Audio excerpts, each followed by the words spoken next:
ଚତୁର୍ଥ ଶ୍ରେଣୀର କୁନି କୁନି ପିଲାମାନେ ତୁମ ନୂଆ ସାହିତ୍ୟ ବହିରେ ଭାଷା ବହିରେ ପଢ଼ିବା ନିମନ୍ତେ ଗୋଟିଏ ସୁନ୍ଦର ବିଷୟ ରଖାଯାଇଛି।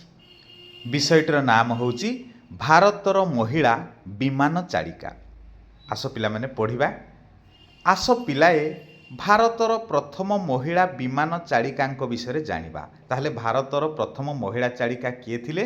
ନା ସେ ହେଉଛନ୍ତି ସରଳା ଠକରାଲ। ତାଙ୍କୁ ସ୍ନେହରେ ସମସ୍ତେ ମତି ବୋଲି ଡାକୁଥିଲେ। ସରଳା ଠକରାଲଙ୍କୁ ସ୍ନେହରେ ସମସ୍ତେ ମତି ବୋଲି ଡାକୁଥିଲେ। ସେ 1914 ମସିହାରେ ଦିଲ୍ଲୀଠାରେ ଜନ୍ମଗ୍ରହଣ କରିଥିଲେ। ଆମ ଭାରତର ରାଜଧାନୀ ଦିଲ୍ଲୀରେ ସେ ଜନ୍ମଗ୍ରହଣ କରିଥିଲେ। ସରଳା ଠକରାଲ ମାତ୍ର 21 ବର୍ଷ ବୟସରେ ପାଇଲଟ ବା ବିମାନ ଚାଳନା ପାଇଁ ଅନୁମତି ପତ୍ର ପାଇଥିଲେ।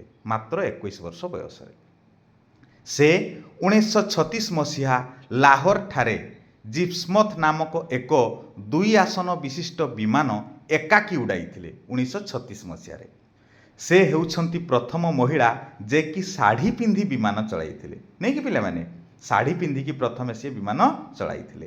ସେ ବିମାନ ଚାଳନାର ଅନୁମତି ପତ୍ର ପାଇବା ପାଇଁ 1000 ଘଣ୍ଟା ବିମାନ ଉଡ଼ାଇବାର ଅଭ୍ୟାସ କରିଥିଲେ। କେଡ଼େ ସୁନ୍ଦର କଥାଟିଏ ପିଲାମାନେ ଦେଖ। ଆମେ ଥରୁଟିଏ ଅଭ୍ୟାସ କରି ଯେକୌଣସି କାମକୁ ରଖିଦେଉ, ମାତ୍ର ସିଏ 1000 ଘଣ୍ଟା ପରିଶ୍ରମ କରିଥିଲେ। ଆସ ଜାଣିବା ଆମ ଓଡ଼ିଆ ମହିଳା ବିମାନ ଚାଳିକାଙ୍କୁ। ଇଏ ହେଉଛନ୍ତି ଶ୍ରୀମତୀ ଜ୍ଞାନ ପଟ୍ଟନାୟକ।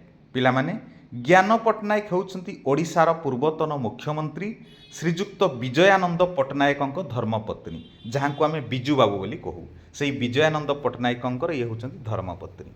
ସେ 1940 ମସିହାରେ ବାଣିଜ୍ୟିକ ବିମାନ ଉଡ଼ାଣ ପାଇଁ ଅନୁମତି ପତ୍ର ପାଇଥିଲେ। ବିଜନେସରେ ଯେଉଁ ଆମର ବିମାନ ବ୍ୟବହାର ହୁଏ।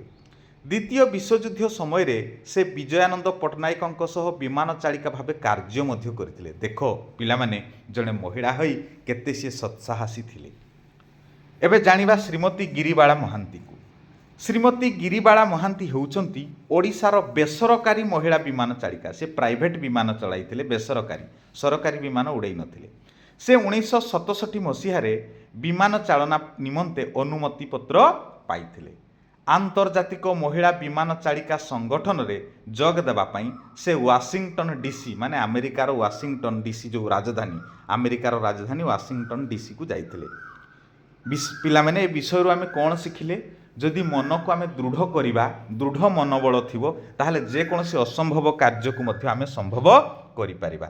ଯେମିତି ସମାଜରେ ଝିଅ ପିଲାକୁ ବିଭିନ୍ନ କାର୍ଯ୍ୟରୁ ଅନ୍ତର ରଖାଯାଏ, ଦୂରେଇ ରଖାଯାଏ, ନା ଝିଅ ପିଲାମାନେ ଦେଖ କେତେ ବଡ଼ ବଡ଼ କାମ ସେମାନେ କରିପାରିଛନ୍ତି। ପିଲାମାନେ ବହିରେ ଅଭ୍ୟାସ ଦିଆଯାଏ ନାହିଁ, ମାତ୍ର ତୁମେ ଭଲ ଭାବରେ ଏ ବିଷୟଟିକୁ ବୁଝିପାରିବ, ମନେ ରଖିବ ବୋଲି କିଛି ଅଭ୍ୟାସ ନିମନ୍ତେ ପ୍ରଶ୍ନ ଉତ୍ତର ଦିଆଯାଇଛି। 1 ନମ୍ବର, ଭାରତର ପ୍ରଥମ ବିମାନ ଚାଳିକାଙ୍କ ନାମ କ'ଣ? ଭାରତର ପ୍ରଥମ ବିମାନ ଚାଳିକାଙ୍କ ନାମ ସରଳା ଠକରାଲ। ବା ପ୍ରଶ୍ନଟି ଏମିତି ବି ହୋଇପାରିବ, ଭାରତର ପ୍ରଥମ ମହିଳା ବିମାନ ଚାଳିକାଙ୍କ ନାମ କ'ଣ? ସେ ହେଉଛନ୍ତି ସରଳା ଠକରାଲ। ଦ୍ୱିତୀୟ ପ୍ରଶ୍ନ, ସରଳା ଠକରାଲ କେଉଁଠି ଓ କେବେ ଜନ୍ମଗ୍ରହଣ କରିଥିଲେ? ଉତ୍ତର, ସରଳା ଠକରାଲ 1914 ମସିହାରେ ଦିଲ୍ଲୀରେ ଜନ୍ମଗ୍ରହଣ କରିଥିଲେ। 3 ନମ୍ବର ପ୍ରଶ୍ନ, ମାତ୍ର କେତେ ବର୍ଷ ବୟସରେ ସେ ବିମାନ ଚାଳିକା ପାଇଁ ଅନୁମତି ପାଇଥିଲେ? ଉତ୍ତର, ମାତ୍ର 21 ବର୍ଷ ବୟସରେ ସେ ବିମାନ ଚଳାଇବା ପାଇଁ ଅନୁମତି ପାଇଥିଲେ। 4 ନମ୍ବର, ସେ ବିମାନ ଚଳାଇବା ନିମନ୍ତେ ଅନୁମତି ପାଇବା ପାଇଁ କେତେ ସମୟ ଧରି ବିମାନ ଉଡ଼ାଇବା ଅଭ୍ୟାସ କରିଥିଲେ? ଉତ୍ତର, 1000 ଘଣ୍ଟା ଅଭ୍ୟାସ କରିଥିଲେ, ଯେଉଁଟାକି ଭାବିଲା ବେଳକୁ ଅସମ୍ଭବ ଭଳି ଲାଗୁଛି, ନାଇଁ କି ପିଲାମାନେ? ଆଶା କରୁଛି ଏ ଭିଡ଼ିଓଟି ତୁମ ପାଇଁ ବେଶ ଉପାଦାୟ ହେବ। ତୁମେମାନେ ମଧ୍ୟ ଅଭ୍ୟାସ ଜାରି ରଖିବ, ଶ୍ରମରେ କେବେ ବିମୁଖ ହେବ ନାହିଁ, ଅଳସୁଆ ହେବ ନାହିଁ। ସିଏ 1000 ଘଣ୍ଟା ଅଭ୍ୟାସ କରିପାରିଲେ ଆମେ ଦିନକୁ ତ 8 ଘଣ୍ଟା ଅଭ୍ୟାସ ନିଶ୍ଚିତ କରିପାରିବା ପିଲାମାନେ।